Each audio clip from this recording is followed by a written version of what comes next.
GoldenEye 007 is coming to Nintendo Switch Online, and even though it is a remaster of the James Bond game, it's likely to get plenty of players anyway. As one of the bigger titles on the Nintendo 64, GoldenEye is sure to get plenty of attention. With how many people still talk about the game to this day, there is clearly a player base out there. GoldenEye 007 was the best-selling non-Mario title for the Nintendo 64, as well as one of the codifiers of the first-person shooter genre. Contrary to the stereotype of licensed games, GoldenEye received high praise from both critics and players, becoming one of the classic titles of its console generation. Although several of the worst James Bond games have been quite bad, GoldenEye became one of the N64's biggest successes. Many things about GoldenEye, from the uselessness of the club to Oddjob's unfair advantage in multiplayer, have been well-known topics of gaming discussion for years.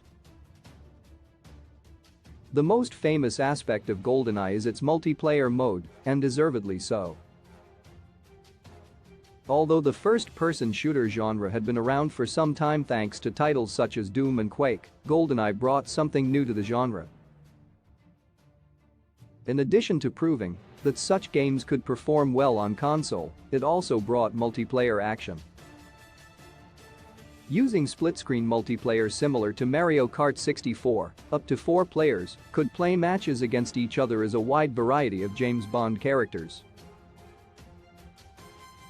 It was a formula that proved successful even with Nintendo requiring GoldenEye to tone down its violence.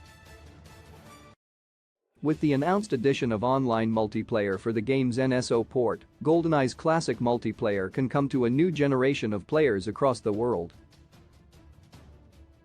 GoldenEye 007 doesn't need a remaster, and Nintendo knows that even though GoldenEye is an old game, there is still a sizable amount of active players.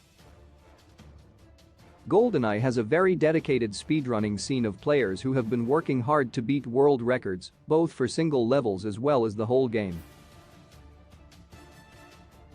The existence of this group of players is proof that there are still GoldenEye fans out there.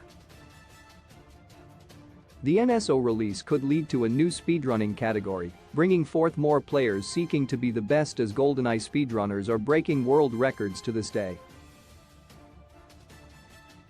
The game's legacy is a strong one even outside of the speedrunning circuit, so taking such a devoted group of players into account practically guarantees a strong player base. GoldenEye coming to Nintendo Switch Online would be a huge boost to the service, and Nintendo themselves obviously know that. The announcement itself makes this clear, as it received a grand reveal at the end of the segment explaining the upcoming N64 games that will be added to the service. The trailer didn't show anything beyond the title, the intro sequence, and the reveal of online play. Because the game is so legendary, that is all that the trailer for GoldenEye's Nintendo Switch port needed to show. Super Mario 3D All-Stars shows that people will play older games, even if they haven't been remastered as long as they are good. GoldenEye is likely to be another example of this. GoldenEye is the biggest Nintendo 64 title that has yet to come to NSO, and its arrival will be a major boost to the service. When a game is good, no matter the age, people will play it, and GoldenEye's quality is still fondly remembered. GoldenEye 007 on the Switch may not be a remastered port, but ultimately, it just doesn't need to be.